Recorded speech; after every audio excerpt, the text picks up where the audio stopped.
Bonjour et bienvenue au balado Les Milliardises littéraires où chaque épisode vous présente un texte original écrit par des étudiants du département de littérature de langue française de l'Université de Montréal et lu par des interprètes de la troupe étudiante de théâtre de l'Université de Montréal.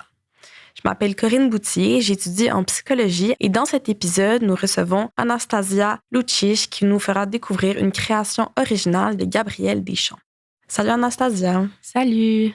Alors, où est-ce qu'on s'en va dans ce texte-là? Dans le fond, on va assister à une séance de thérapie entre un enfant et sa psychologue et durant cette séance-là, ils jouent à serpent et échelle ensemble. Parfait, on s'en va écouter ça. Voici Serpent et échelle de Gabrielle Deschamps. L'enfant lui demande « Mais vous, Sibylle, allez-vous bien? » Et Sibylle prend quelques secondes pour encaisser la question. Lui répond d'un limpide mensonge. Oui, je vais bien. Puis sent le besoin d'en ajouter pour farder son leurre d'une naturelle désinvolture. Surtout ici, dans mon bureau. Ici, c'est mon lieu à moi. Tu vois, je suis toujours bien quand je suis ici. Et elle laisse planer le silence. Elle ne lui dira pas que sa fille, qui a le même âge que lui en veut d'avoir passé la hache dans leur famille nucléaire en divorçant de son père, en quittant la maison avec les cris et les insultes ravalées qu'elle aurait souhaité lancer sans retenue, que dans le placard du bureau sont entassés sa valise et un matelas tout seul, que ce bureau est pour les prochaines semaines tout ce qu'elle possède le temps qu'elle trouve une solution, qu'elle trouve le courage de demander à sa sœur de l'accueillir. Elle brosse le dé, avance son pion de 4 cases, tombe sur un serpent et dégringole jusqu'au bas du plateau de jeu. Et toi, dis-moi, c'est lequel ton lieu à toi, ton cocon? L'enfant soulève imperceptiblement un sourcil pour marquer son étonnement. Chaque question de Sibylle l'étonne.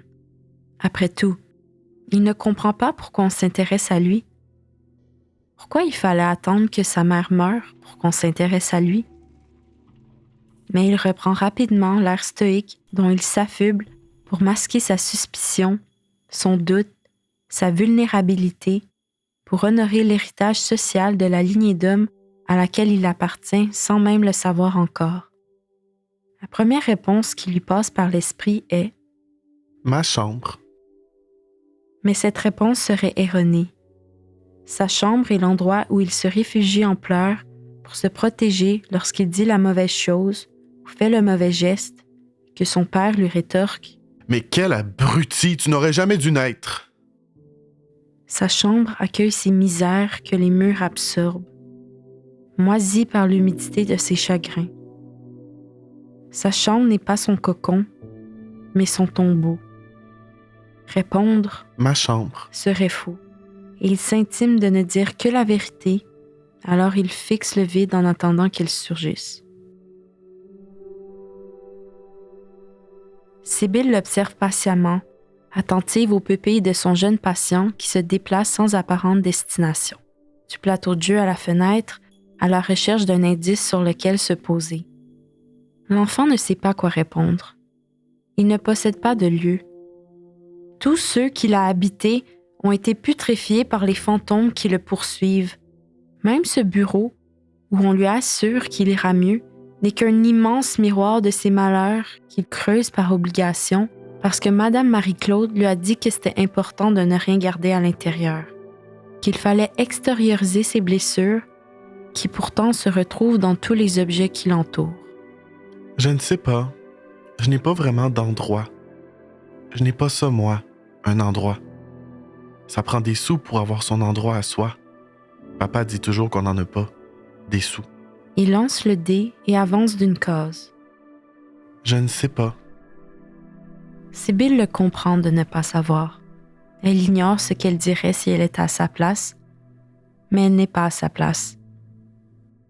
Elle trouvera une réponse une fois ses sous-vêtements rangés dans une commode, une fois qu'elle aura réussi à expliquer à sa fille que c'est mieux pour elle comme ça, que papa et maman se disputent trop pour rester ensemble. Pour l'instant, elle doit effectuer son travail. Dans ce cas, y a-t-il un lieu où tu aimerais être? Son regard terne, cachant pourtant une détresse brûlante qui danse comme un feu de joie, se braque sur une craque du plancher.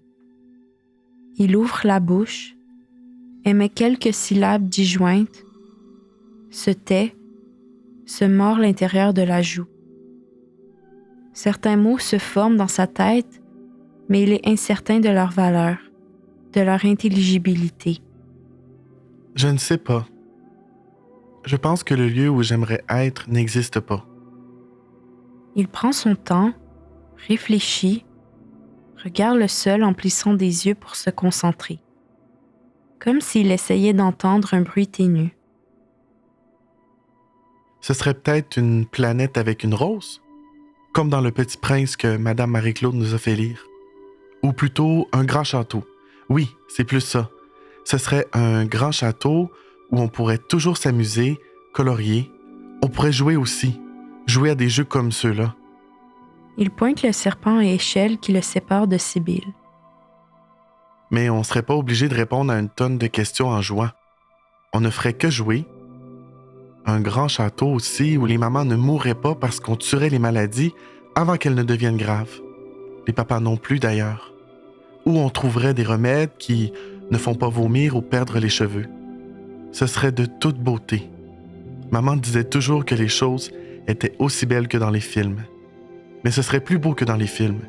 Et on pourrait aussi mettre ses pieds dans l'eau et dessiner dans le sable avec une branche parce qu'il y aurait la mer juste à côté. On pourrait nager et jouer à Marco Polo. L'enfant s'interrompt. Il croit qu'il ne répond pas à la question, se demande pourquoi ces mots se sont rassemblés pour former ses idées sans même qu'il le veuille. Lui qui n'a jamais vu ni château ni mer. Je ne sais pas si ça compte. Sibylle non plus ne sait pas si ça compte. Car qu'est-ce qu'elle en sait après tout? Des choses qui comptent et de celles qui ne comptent pas.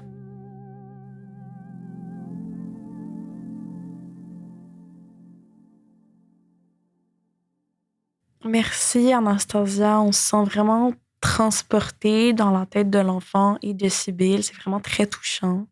Vous venez d'entendre Serpent à échelle, écrit par Gabriel Deschamps, interprété par Anastasia Lucic, Jean-Philippe Pilote et moi-même, Corinne Boutier. Merci d'avoir été parmi nous pour un autre épisode des Mignardises littéraires, le balado qui célèbre la créativité, la littérature et l'expression artistique en français en vous transportant dans de multiples univers. Merci à l'équipe de création derrière le balado, Audrey Perrault pour la direction des interprètes et la réalisation, Théophile Gagnard, étudiant à la faculté de musique pour le montage et la conception musicale, Amina Ousletti à la technique et à la prise de son dans le studio d'enregistrement de la bibliothèque Samuel Bronfman de l'Université de Montréal. Production d'UDM français, ce balado a été réalisé en collaboration avec le département de littérature de langue française et les services à la vie étudiante de l'Université de Montréal, grâce à la contribution financière de l'Office québécois de la langue française, dans le cadre du programme de soutien au partenariat en francisation.